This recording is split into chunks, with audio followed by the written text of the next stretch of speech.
Pengadilan Negeri Subang kembali menggelar sidang lanjutan ke-8 dengan nomor perkara 255, Pit B, 2022, PNSNG untuk atas nama Hendra dan 256, Pit B, 2022, PNSNG untuk atas nama Galang pada Senin tanggal 6 Februari tahun 2023 dengan agenda menghadirkan saksi ahli dari terdakwa.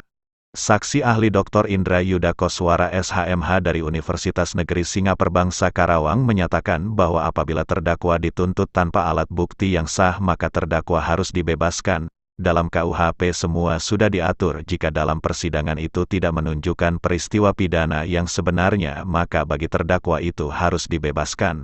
Sebelumnya saksi ahli menjawab pertanyaan penasehat hukum terdakwa Aneng Winengsi SHMH terkait masih berlakukan restoratif justice di Indonesia. Menurut saksi ahli bahwa restoratif justice sebenarnya sudah tidak diterapkan lagi di Indonesia.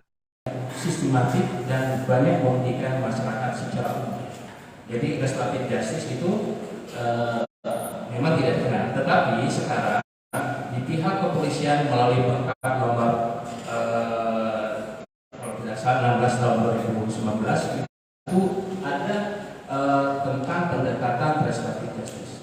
Selanjutnya di Kejaksaan Agung juga mengenalkan konsep restoratif justice. Karena jujur bahwa perkara pidana di Indonesia itu sangat luar biasa. Nah ini memuncak di Mahkamah Agung, sehingga akhirnya hukum yang dilihat oleh masyarakat itu seperti tidak menampilkan keadilan karena kita terlalu bergelut kepada substansi prosedural, bukan kepada hakikat yang mencari keadilan.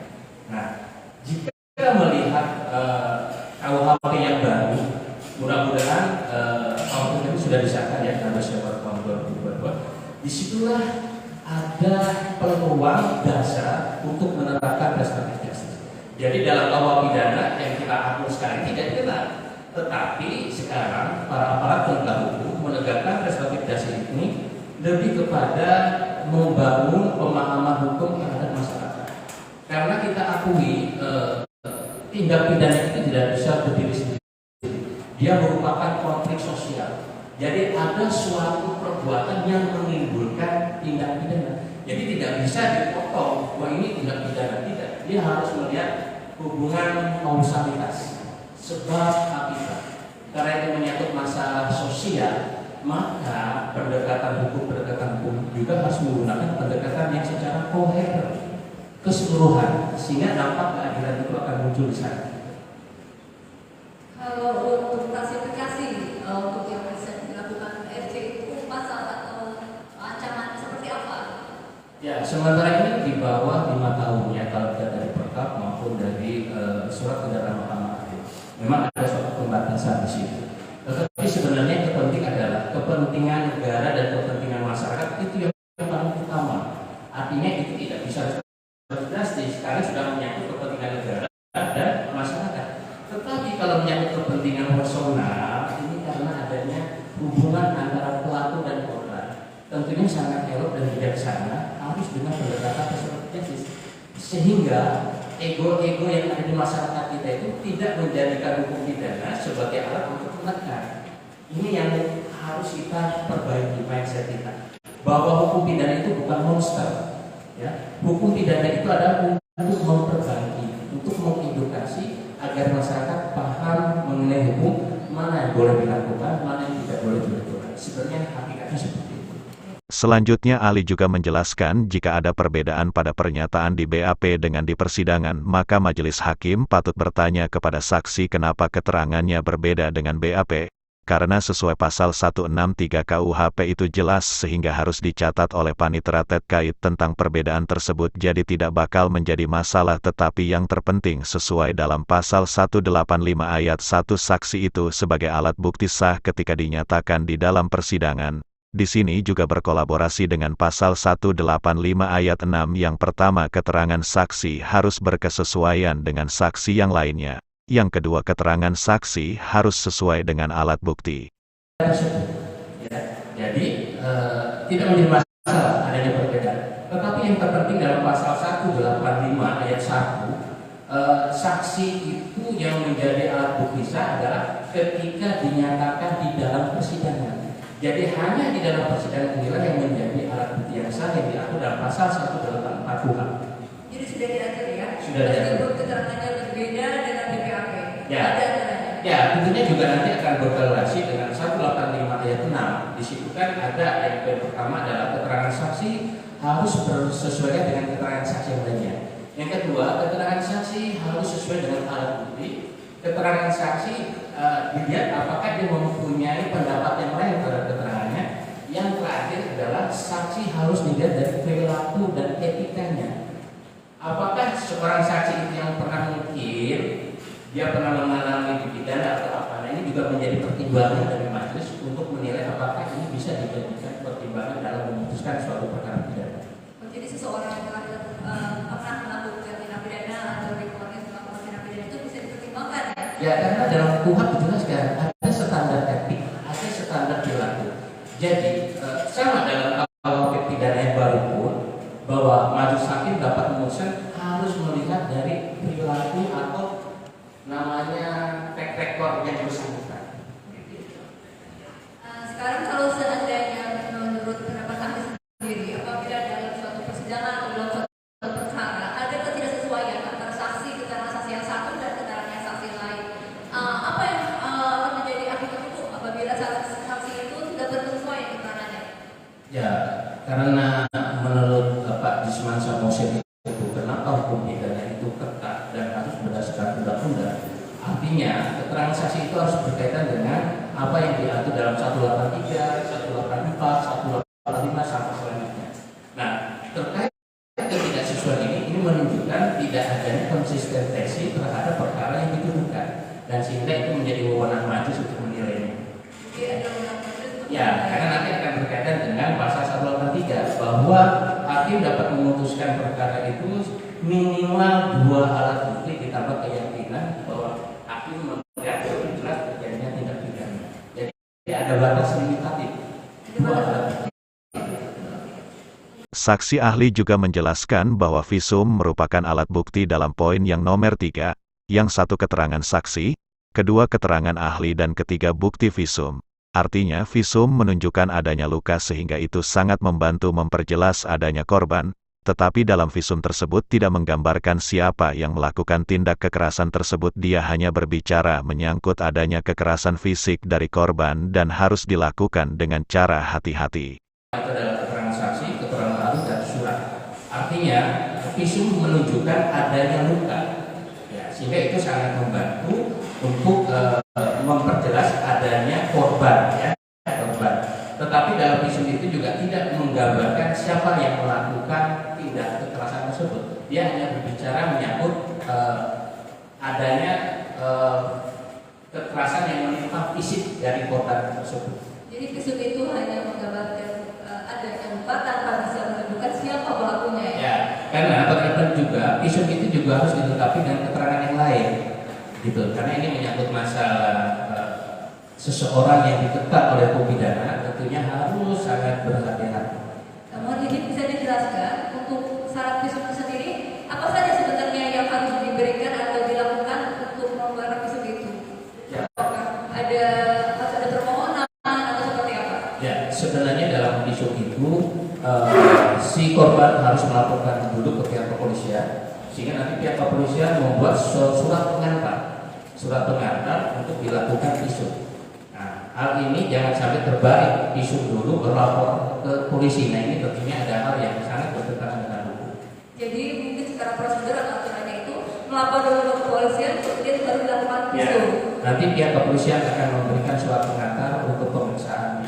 Harus ada pengantar ya? Harus ada pengantar. Apabila visum tersebut tidak ada pengantar dari kepolisian, bagaimana bentuknya? Ya, maka itu tidak dianggap sebagai alat bukti. Jadi tidak bisa dijadikan sebagai alat bukti yang sah. Baik. Kemudian mohon izin dijelaskan kepada saudara ahli, apabila si terdakwa ini dituntut tanpa didukung alat bukti yang sah, apa akibat hukumnya? Ya, dalam KUHP semua sudah diatur ya, dengan pasal 191 ya. Kalau umpamanya, bukan umpamanya, jadi begini. jika dalam di persidangan itu tidak menunjukkan peristiwa pidana yang sebenarnya, maka bagi korban itu harus dibebaskan. Ada juga itu adalah suatu ayat 2-nya, itu adalah suatu perbuatan pidana, tapi dia tidak dapat dipidana. Ini masalah alasan pemaaf dan alasan pemaaf. Jadi ada beberapa kali klarifikasi ya. Usai saksi ahli, sidang dilanjutkan dengan pemeriksaan terdakwa di mana para terdakwa menjelaskan kronologis peristiwa sesuai dengan kejadian sebenarnya dari awal hingga akhir. Dari keterangan kedua terdakwa menjelaskan kalau kedua terdakwa tidak melakukan pemukulan terhadap korban juga tidak dalam kondisi mabuk seperti pengakuan korban pada sidang-sidang sebelumnya. Mereka menjelaskan bahwa mereka berusaha melerai rekan-rekannya yang akan melakukan pemukulan terhadap korban Tayudi sebagai pelapor yang pada saat itu rekan-rekannya sedang dalam keadaan tersulut emosi dengan perkataan korban yang memicu rekan-rekannya emosi dengan situasi mereka dipengaruhi alkohol.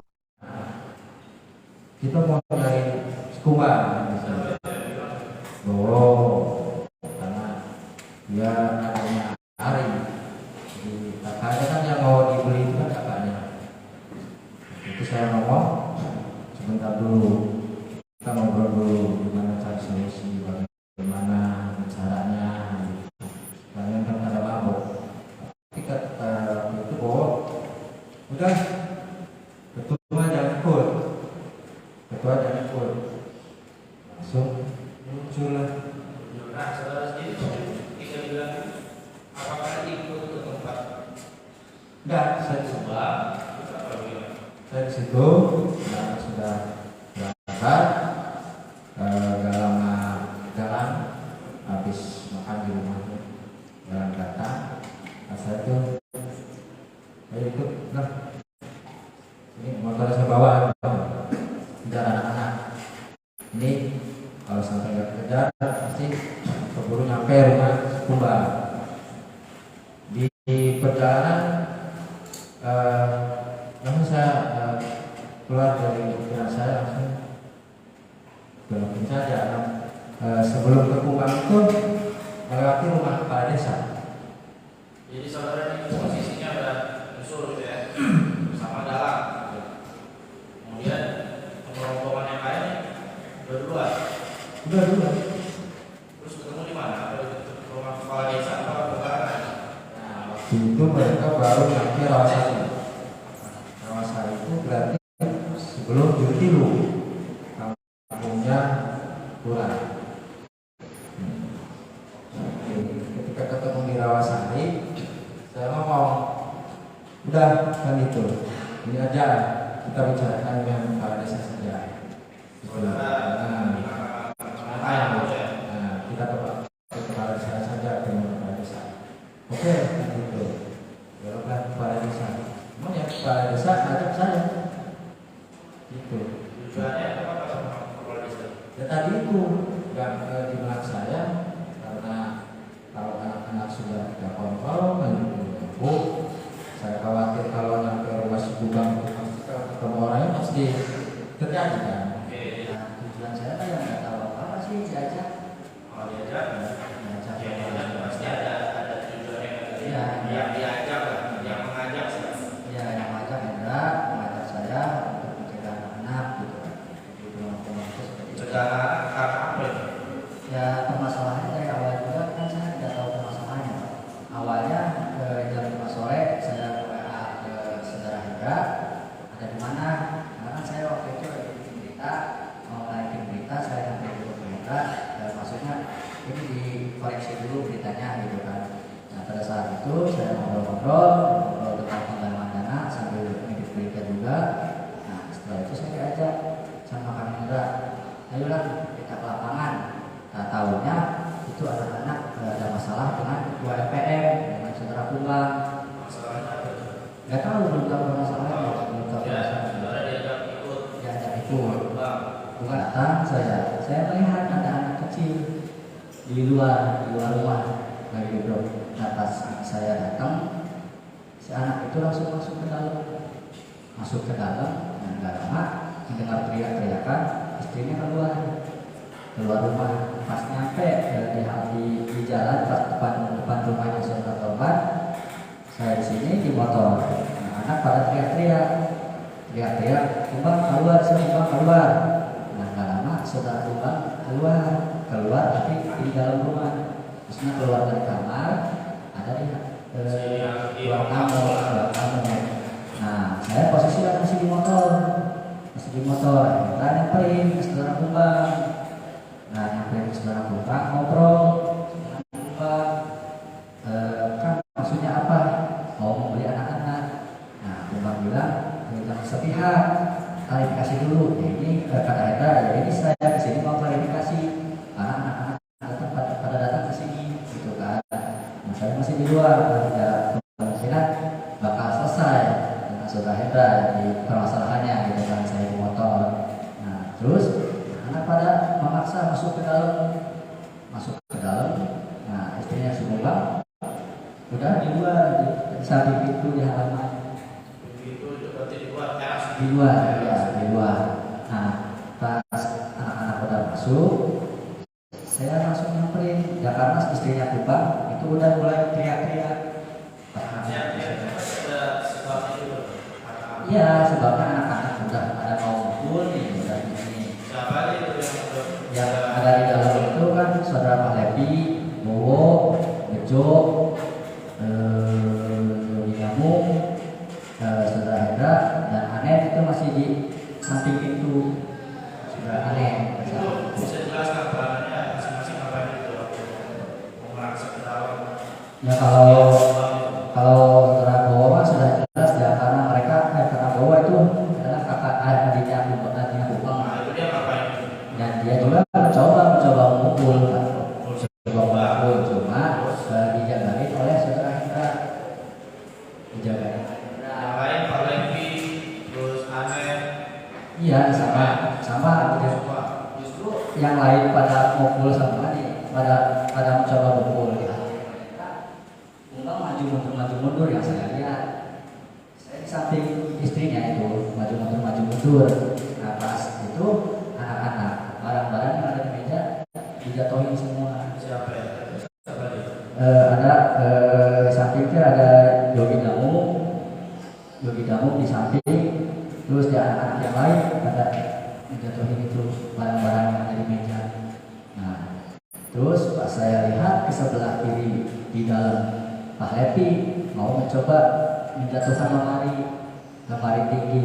Saya refleks, ya Pak Levi pegang lemari, gelagatnya mau menjatuhkan, saya masuk, saya ditahan, saya nahan lemari, terus dibantu oleh saudara Hendra. Nah, pas saya masuk juga itu udah pada belakang Pak, di bawah itu ada nasi. Saudaranya bantu. Iya, bantu. Saudaranya gimana? Teman-teman saudara lain nggak tahu itu saya nahan lemari. Pas dilihat di belakang Pak Levi mau nyamperin lagi Kumbang, sama saya ditarik keluar Pak Levi bajunya, ditarik keluar sehingga Pak Levi keluar. Nah, pas di luar itu ada anaknya Kumbang, saudara saksi Redi yang baru datang turun dari motor.